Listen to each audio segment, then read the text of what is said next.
Especiales Cristovisión. Un cordial saludo para todas y todos nuestros cristovidentes. Hoy tenemos el placer en Especiales Cristovisión de contar con la presencia del padre Hugo Alanís, quien ha venido a compartirnos su experiencia como misionero en Siria y en otros países de Medio Oriente. Padre, un placer contar con usted. Bienvenido.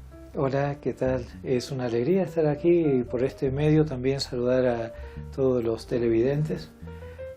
Muchísimas gracias por esta ocasión. Es una alegría, sinceramente una alegría poder estar aquí y contar también nuestra experiencia misionera. Bueno, quiero agradecerle porque me emociona mucho poder estar con usted hoy y por supuesto escuchar ese testimonio que usted nos ha compartido. Vino ya de Cali, ha estado en Medellín y creo que tenemos que aprovecharlo mientras esté por acá. ¿Cómo le ha parecido Colombia en esta visita? Hermosa, hermosa. En Argentina, bueno, soy de Argentina, sí, donde también es nuestra congregación, el Instituto del Verbo Encarnado, una congregación fundada hace casi 40 años. Somos misioneros, estamos en distintas partes del mundo, también aquí en Latinoamérica, muy cerquita de aquí, también en Ecuador, en Brasil, Perú, Bolivia, por supuesto Chile, Argentina. Pero el estar aquí, una muy linda gente, muy lindas comunidades parroquiales, la naturaleza, wow, qué belleza, qué belleza. Lo admiro mucho más, o me doy cuenta de esto porque vengo de países donde no hay verde. Qué interesante, porque usted nos habla de un detalle que casi para nosotros pasa inadvertido. Uno siempre ve y se acostumbra a ese verde, y creo que cuando uno no está en ese espacio ya puede valorarlo mejor. Tal cual, sí. Bueno. Una vez uno de mis hermanos vino a visitarme siendo misionero en Jordania. Y llegó a medianoche, al otro día tempranito, vi que estaba en la ventana de su habitación, estaba en silencio. Digo, Jorge, ¿qué pasa? Dice, es todo marrón. Y claro, gris, marrón, no hay verde en Jordania, todo. Y como tú dices, yo hasta ese momento no me había dado cuenta de eso, de que es así. Aquí nosotros no vemos el color de la tierra, siempre estamos viendo el verde. Así es, padre.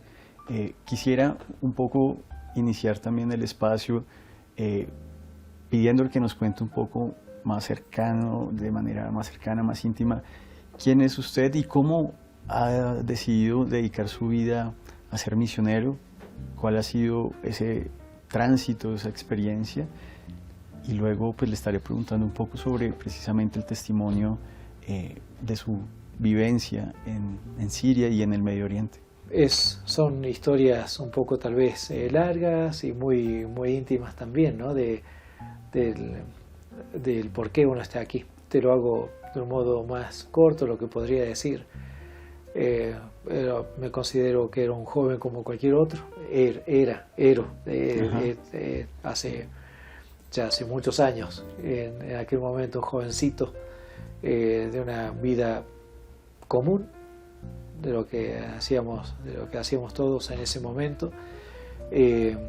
Estudiaba. ¿Era buen estudiante, padre? Era buen estudiante, sí, gracias a Dios. Hijo menor de 8 hermanos también. Y entro al servicio militar, una cosa que no lo tenía pensado, servicio militar obligatorio en ese momento. Y eso fue como un primer golpe en mi vida, el hecho de darme cuenta de muchas cosas a nivel humano, ¿sí? Porque siempre el cambio empieza en lo humano, no en la parte divina. Dios, cuando toca el corazón, sí, es verdad, hace ver su presencia, pero los cambios se dan en la parte humana. Cuando, por ejemplo, Dios, nuestro Señor, lo ve a Zaqueo, y Zaqueo le dice, baja, que quiero hospedarme en tu casa. Y dice, él queda tocado por ese gesto humano, como el Mesías iba a entrar en su casa, un gesto humano, simplemente. Y dice, si he faltado contra alguien, le daré la mitad de mis bienes. Es decir, cambios humanos. El servicio militar hizo de que entendiese el valor de la familia, el valor del sacrificio de mis padres. Varios de mis hermanos, los mayores, estaban ya trabajando afuera en la universidad, otros, y como que yo nunca había valorado el sacrificio de ellos para tratar de darnos la mejor educación, que no nos faltase nada de lo que ellos podían darnos. Y entonces eso fue como decidir hacer algo por ellos, algo útil, digamos, de dejar un poco la vida disipada, la vida de... Fue un primer paso también lleno de empatía y de comprensión. Exacto, sí. A nivel humano, inmediatamente después de eso fue, bueno, cuando salga del ejército, ¿qué hago? Y ahí empecé a pensar no solamente con respecto a mi familia, sino a mi futuro de hacer algo por los demás. Es decir, una de las carreras que más me interesaba era la abogacía, porque a través de eso podía también la política, como Claro. en tu caso, digamos, de que te gusta y tienes esta carrera.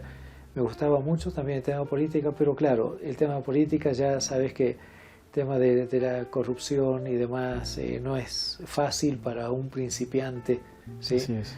Entonces, pero sí me incliné un poco más por la abogacía, que si bien también hay muchos riesgos, con el fin de ayudar a otros.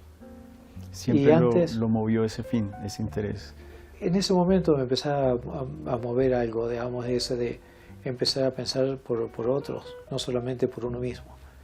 Y así que empezó surgió la idea de hacerme religioso misionero. Es decir, siendo misionero podía cumplir perfectamente todo lo que esos anhelos que sentía mi corazón. Por supuesto, no quería saber nada al inicio. Digo, no, Dios, esto no es para mí, por favor, no. Y fue a través de un familiar, ¿cómo conoció un poco más sobre esa posibilidad? Y a raíz de que conocí a otros jóvenes como yo también en ese momento, que en el lugar, en la ciudad donde estaba, cumpliendo mi servicio militar, en algunas oportunidades conocí a miembros de esa congregación que me tiraba mucho, una vida muy austera, muy sacrificada, y empecé a leer sobre ellos también, sobre estos misioneros que se iban a distintas partes del mundo, y así que decidí entrar y aquí estoy. Qué fantástico, porque ese testimonio también invita a muchos de nuestros cristovidentes a sentirse inspirados. Muchos son jóvenes, muchas son jóvenes que también quizá puedan a través de estas palabras animarse un poco más. Siento que en América Latina nosotros superamos muchas cosas, no es fácil acá, pero creo que el mundo también necesita muchas manos amigas y muchos corazones dispuestos también a apoyar. ¿Llega usted al Medio Oriente en qué momento? Termino mis estudios de filosofía y teología y antes tenía que esperar unos meses más para la ordenación, así que aproveché ese momento, por supuesto, con el aval de mis superiores, a ir a Egipto para empezar a estudiar la lengua árabe, el clásico, la lengua clásica. Sabes que la lengua árabe en todos los países, la gente maneja dos idiomas. Uno es la lengua hablada, la lengua común, la lengua que hablamos nosotros unos y otros, y otra es la lengua clásica, es la lengua árabe que se escribe. La lengua dialectal no se escribe, ¿sí? Es la lengua clásica que se escribe, la lengua de los libros, de nuestras oraciones. Entonces nosotros dedicamos, que es la lengua más difícil, la lengua clásica. ¿Fue muy difícil? ¿Cuánto Muy difícil. tiempo le llevó a aprender? Hasta el día de hoy seguimos estudiando. Qué bien, qué bien. Son muchísimos años de dedicación, porque una curiosidad, en el árabe se escriben solamente las consonantes, no se escriben las vocales. Uno tiene que saber por la raíz de las palabras dónde van las vocales. Oh. Y cada palabra sufre lo que se llama desinencias y de acuerdo al lugar que ocupa en la oración, ¿sí? ¿Y se escribe Entonces, igual o se escribe? Se escribe de derecha a izquierda, ¿sí? Con rulitos, y las vocales, si uno las quiere escribir, son agregadas. Es lo que pasó con el hebreo. El hebreo justamente son lenguas primas, con el árabe y el arameo y otras lenguas. También lo mismo, es decir, por eso es que cuando empezaron a traducir, tuvieron dificultades porque en la lengua hebrea antigua no se escribían las vocales. Después de muchos años que se dejó la lengua hebrea, estaba prohibido hablar la lengua hebrea, en momentos de invasiones de otros pueblos que prohíben hablar la lengua, además, cuando ellos resucitan la lengua hebrea, los cultos, para que sus hijos pudiesen leer el hebreo, empiezan a ponerles vocales. Y es por eso que ahí se dan ciertas confusiones. Por ejemplo, Yahvé, nadie podía llamar por su nombre a Yahvé, a Dios. Entonces cambiaron las vocales para que nadie pudiese decir el nombre de Dios. Era una cosa es como mirar a Dios cara a cara, no podía hacer eso. Por eso cambian las vocales y por eso hoy en día también se lo llama a Dios de otros modos, ¿sí? Sin entrar en otros temas. Pero así sucedió con el árabe. Fuimos a estudiar, muchos años estudiando la lengua clásica árabe y también con el trabajo de la gente, primero en Egipto, luego en Jordania y ahora en Siria. Con el día a día tratamos de seguir aprendiendo, por supuesto. Padre, ¿cuál fue esa primera imagen que ese nuevo mundo, pues musulmán de mayoría, le genera a usted? ¿Qué recuerda usted de esa primera imagen que usted se hizo cuando ya estaba en terreno? Lo de la lengua, perdón, con respecto a lo del... la primera impresión fue realmente un poco dura. Eso fue hace 27 años, cuando salí del aeropuerto del Cairo. Era el mes de septiembre, era septiembre, 22 de septiembre. Primero, el calor, una cosa terrible, muy fuerte el abrirse la puerta. Segundo, el ver caras tan extrañas, tan distinto a lo nuestro. Nosotros podemos andar por toda Latinoamérica y nos sentimos como en casa, en definitiva. Tal vez algunas palabras van a ser distintas, pero es la misma lengua, en general el mismo modo de ser y demás. Egipto era algo muy distinto, una ciudad con tantos millones de habitantes. Nadie sabe cuántos millones hay en el Cairo, nadie puede saber. Con todo respeto, es como un caos. Es un hervidero de gente. Ahí sí. Es una ciudad que no tiene descanso. Hasta medianoche, a altas horas, se sienten los bocinas.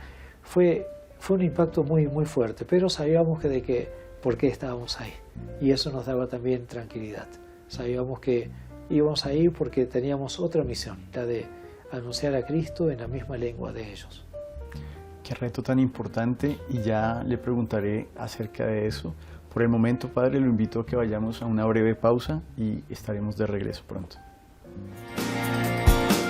Estás viendo Especiales Cristovisión.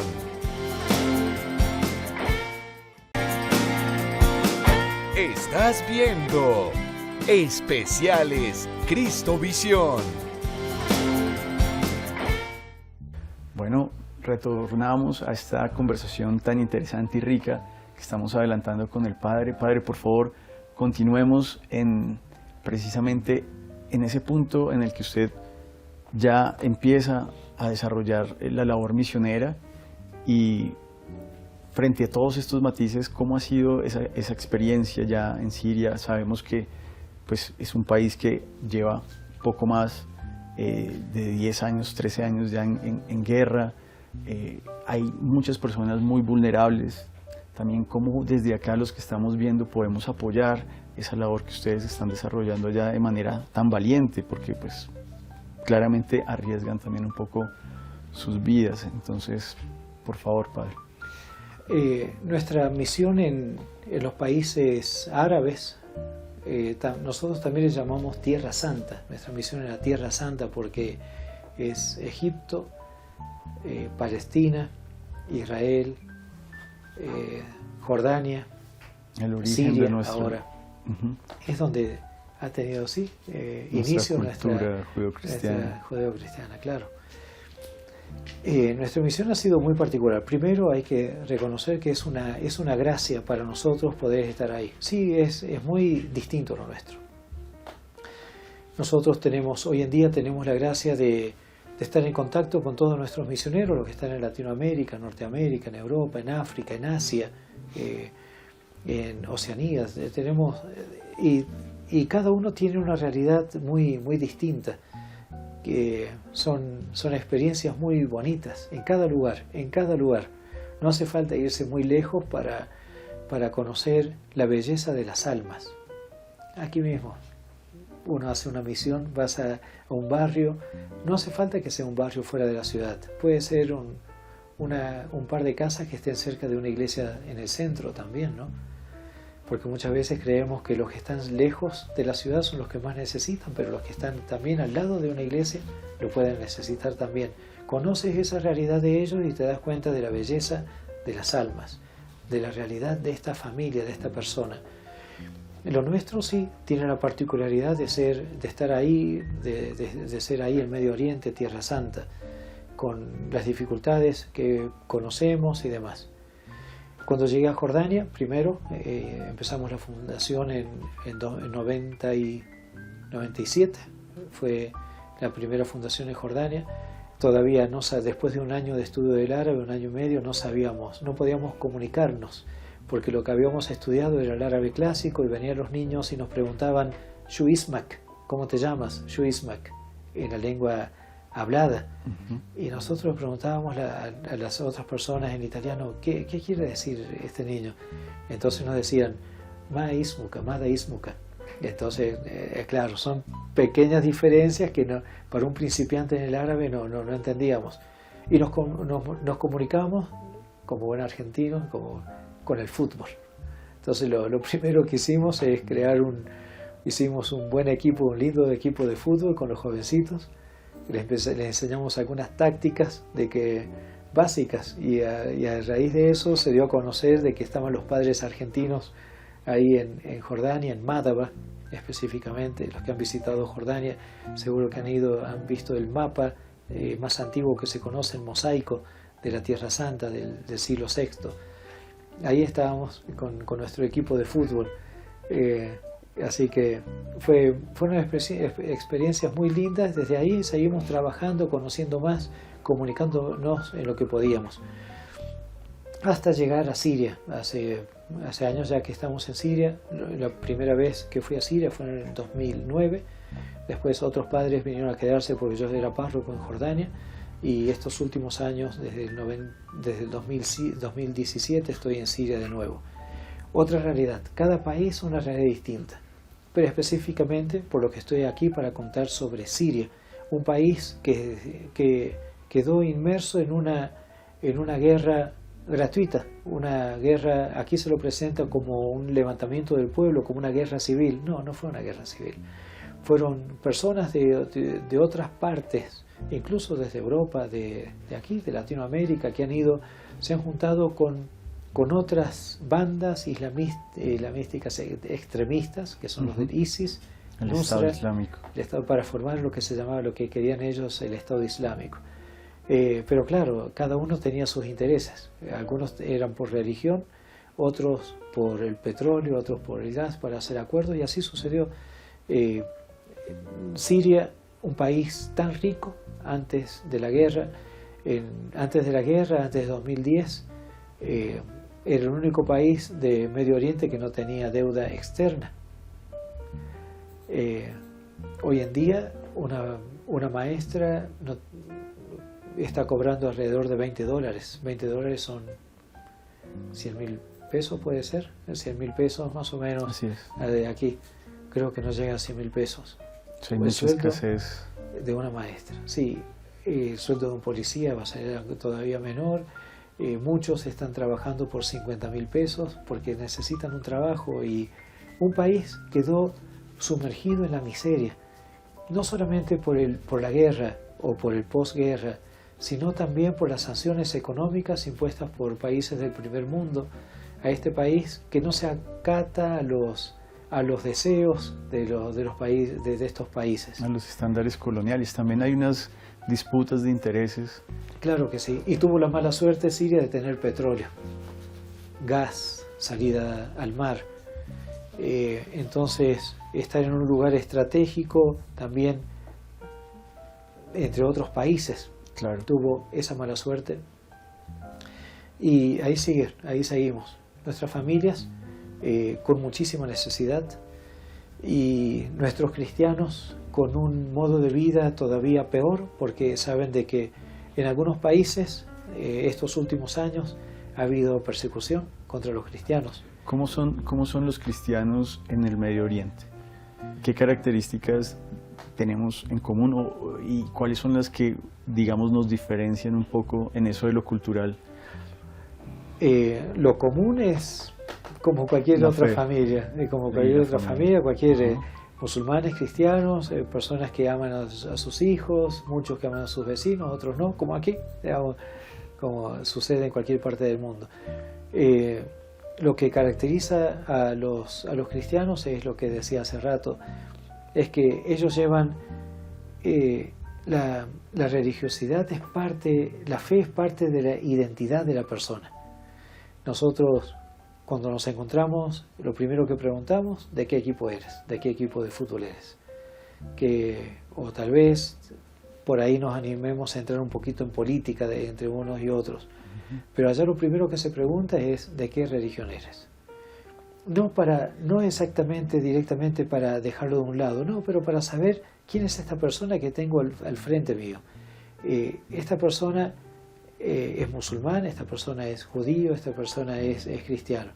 Entonces, es parte de la identidad, es parte de la vida de ellos y es parte fuerte. La vida de una cosa también muy linda allá es que la vida de una familia cristiana es en torno a la iglesia. Las diversiones, las salidas, por supuesto la liturgia, por supuesto, claro que sí. Hay muchas actividades para las familias en nuestras iglesias. Son muy pocos los que no van, pero en algún momento participan también de una u otras actividades. Es una cosa muy linda.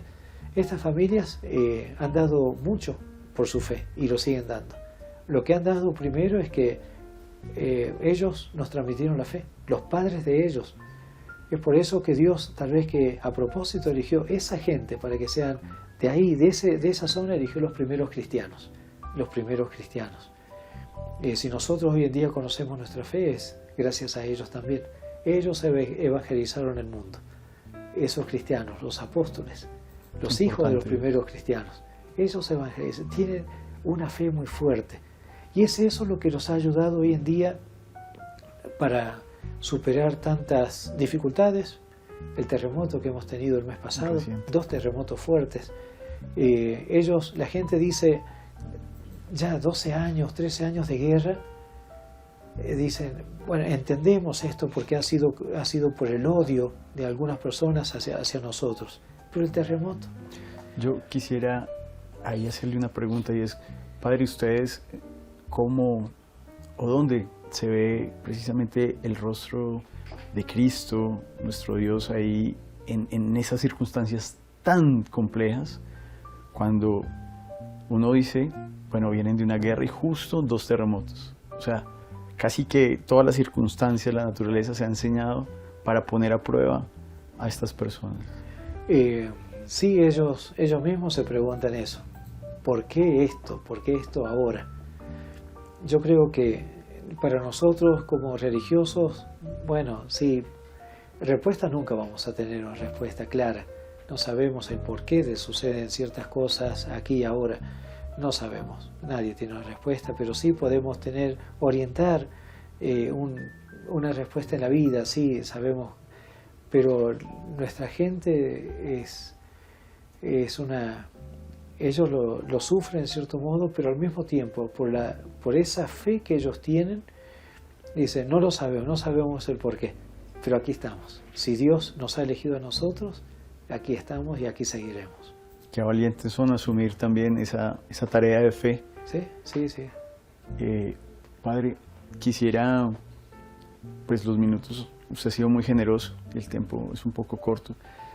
Quisiera que nos comentaras un poco sobre esas charlas que nos has compartido, el testimonio que has titulado Esperanza entre los escombros. ¿Es correcto? Sí, tal cual. Bueno, cuéntanos un poquito más de eso. Bien, yo estoy invitado aquí por una institución de la Iglesia Católica que se llama ACN, Ayuda a la Iglesia Necesitada. Ellos son una de las instituciones católicas que ayudan a tantas iglesias, a tantas comunidades en Medio Oriente.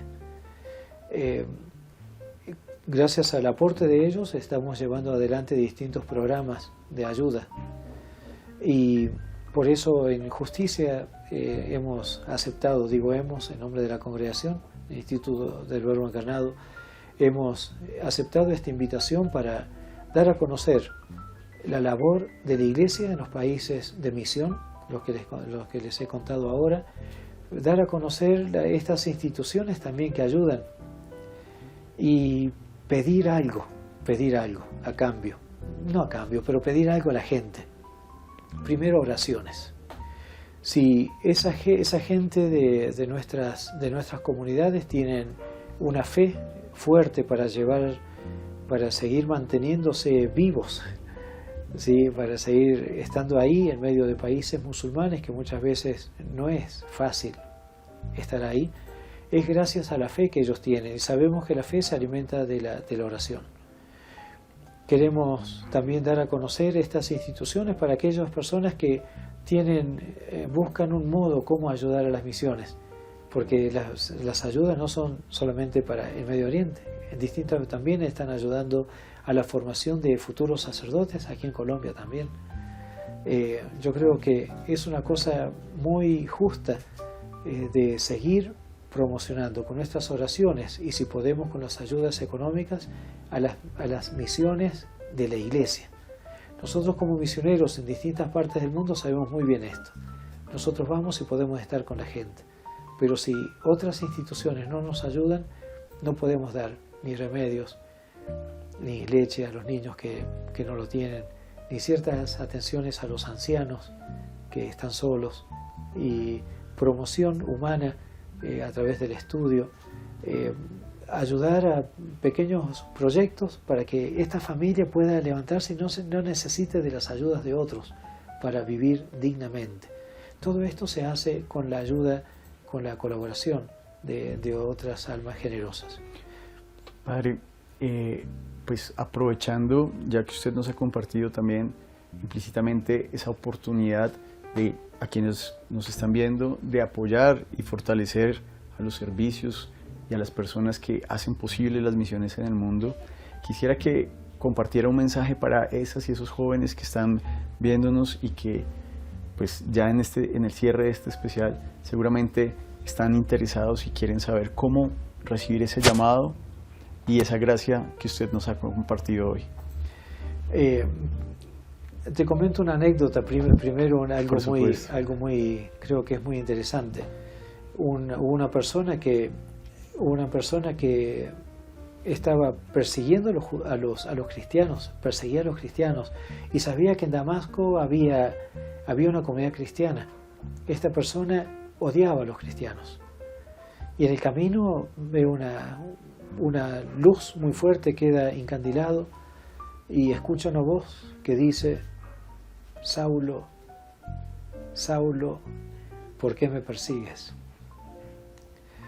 Este hombre fue recibido por esa comunidad que él estaba buscando, ¿sí? Él fue recibido en esa misma comunidad, en Damasco, Siria, muy cerquita donde estamos nosotros. Y le dijeron que tenía que buscar a un tal Ananías. Fue recibido por esa comunidad, le dieron la primera instrucción cristiana, el catecismo. A los pocos días pidió el bautismo. Se bautizó como Pablo. Se transformó en el gran San Pablo, que nosotros conocemos. Esa misma fuerza que tenía para perseguir a otros, esa misma fuerza y todavía más lo usó para dar a conocer el mensaje de Cristo resucitado. Él, como otros, ellos son el ejemplo para nosotros, es decir, dar a conocer el mensaje evangélico, que a pesar de que hay tanto sufrimiento, a pesar de que el mundo en muchos lugares está rechazando a Cristo, a pesar de que somos débiles, somos humanos, somos pecadores, Dios quiere a través nuestro dar a conocer su mensaje. Dios nos necesita. Así que yo creo que se trata de dar una respuesta con generosidad, simplemente. No confiando tanto en uno mismo, sino confiando en el don de Dios. Y así seguir trabajando por un mundo todavía mejor, más cristiano, un mundo que pueda conocer y reconocer el amor de Cristo y el amor a los demás. Padre, muchísimas gracias por acompañarnos y ser generoso con su tiempo.